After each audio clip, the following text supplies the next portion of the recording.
Hello everyone, this is Judith with another video. We are talking about your twin flame journey.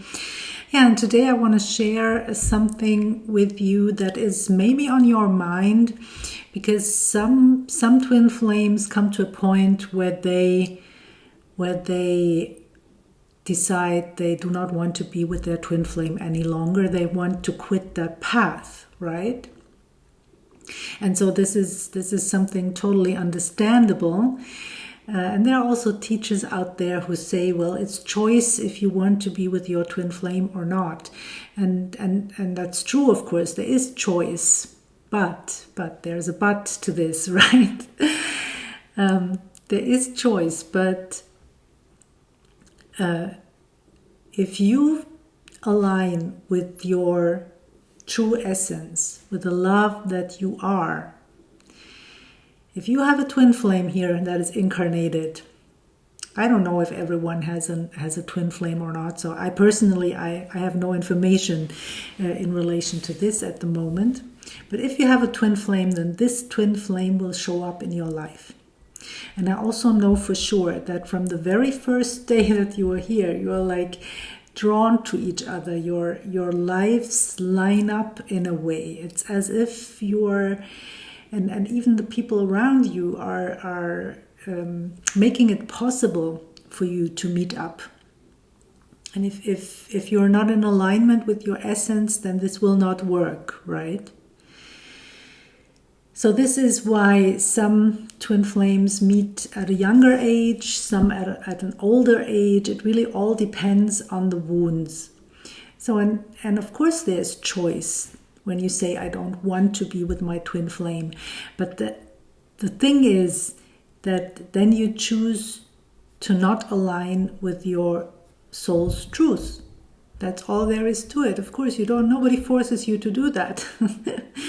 But if you are on this divine path to fulfillment, to a joyful life, to being in the moment, to aligning with the moment and experiencing what it means to flow along,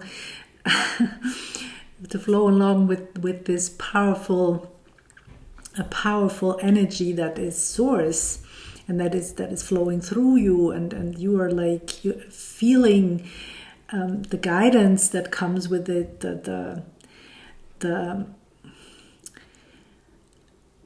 the completeness, the wholeness, the oneness that comes with it, and also like the joyous movement forward, right? It's very alive, it's very vivid. That's what your soul wants, right? So if you align with that, your twin flame will show up, no other way. If you don't want your twin flame, well, you are leaving the path. That's all there is to it, right? So think about it that way, and it's inevitable. It's inevitable that you are with your twin flame, and they show up each and every lifetime, and each and every lifetime you make that choice, right? To align or to not align, or whatever the circumstances are, right? And you have a lot of experience with your twin flame in past lives, good and bad, right? Good and bad, and even ugly. It could be everything. But they will always be by your side, and I'm sure that you have felt the energy of your twin flame already when you were a child. You've been alongside each other on a soul level. I've not felt that, but in hindsight, I can tell now, right? In hindsight, I know that my twin flame has always been around, and a lot of things that I was observing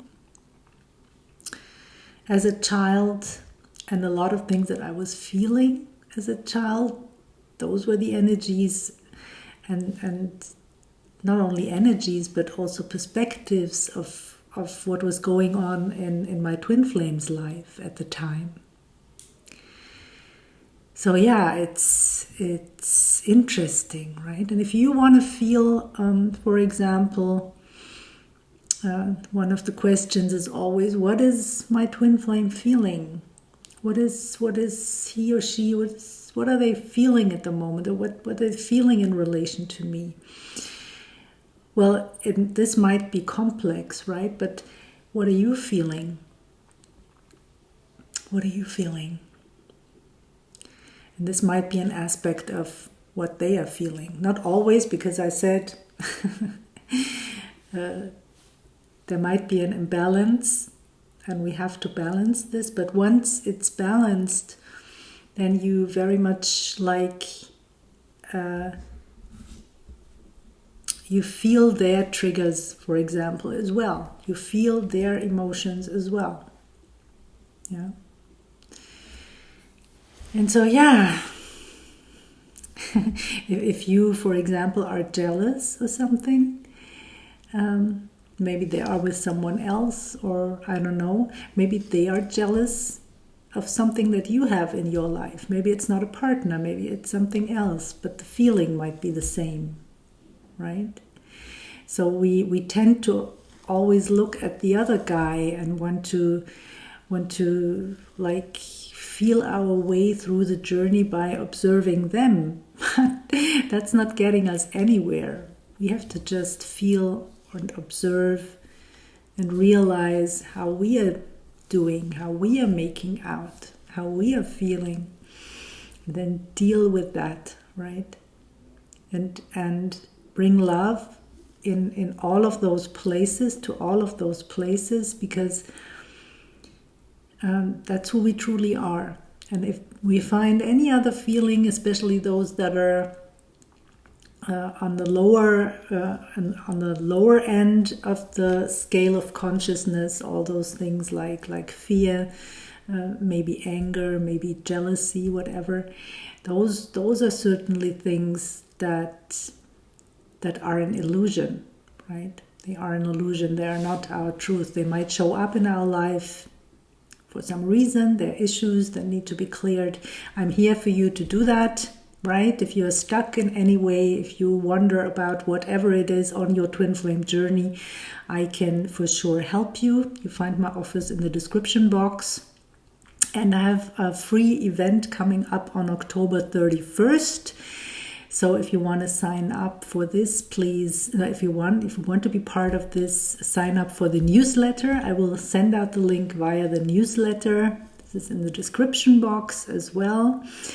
And yeah, we are doing really useful stuff, and among others, also answering your questions. If you have questions, drop them in the comments, and I will make sure. You can just write October 31st, and then the question, I will just take a note for this event, and your questions will all be answered, either in the event or in a video or personally, that I send you an email or whatever. Yeah, but I make sure that you receive an answer. And that's something completely else, right? That's different from what I do in the videos, with like giving my perspective, teaching you a little bit about what this path is all about, giving you my own experiences. But this free event is really all about doing the work, right? Yeah, and so I'm looking forward to that. Yeah, I lost a little bit track. Yeah, your twin flame, the feelings, right? That you have to work on your issues, what comes up, right? And this can be quite intense, because maybe you've already felt the pull. It's with your twin flame. They're like showing you triggers. And it could also be with other players in your life, that things are getting very intense, and then you really can't avoid the work. You can't avoid the work because you hit rock bottom in one way or another, or you go through a dark night of the soul, and then you really have to look at the shadows, and you really have to find a way to release those shadows. And you need a technique, yeah? You need a toolkit in order to be able to do that. And I'm equipped, really well equipped, with different tools and of course I use some more extensively than others. And I have my own technique that I have developed that works very well for me, and that's also something that I'm teaching. But really, it's also about identifying, right? Identifying not only the trigger, because the trigger, you can feel that you're triggered, but then what kind of an issue is that? Where does it come from? And to identify that, you know, that a lot of people out there who tell you where triggers come from, not where triggers come from. A lot of people telling you what needs to be addressed, right? You need to look here, you need to look there, but then how and where exactly, on what level is that issue? Is it an ancestral issue? Is it from a past life? Is it from childhood? And really to address it properly. Because, for example, when it comes to tapping, right? This tapping technique that you might know, I think that's wonderful to do the tapping. But you can tap forever if you don't have the right sentence, right? You can tap on all and everything, and maybe the issue that you want to address is not what you're like speaking out loud, and then it's doing nothing, right? You have to pinpoint exactly where you are, what you are addressing, what it is specifically, and then you can use various methods and resolve it. Yeah, but that's the thing, and no matter what other people tell you, that's something that you need to learn, and you need to equip yourself and have the tools to really find out what is that, what is the trigger, what is it about really. And there are some triggers, they're very obvious and it's very easy to clear, and there are a lot of triggers, other things that are hidden and that we might not be able to find out if we don't know how. Yeah, so long speech. So that's my message for today. And stay tuned for the next videos. I wish you a really beautiful day, and I see you soon. Bye for now.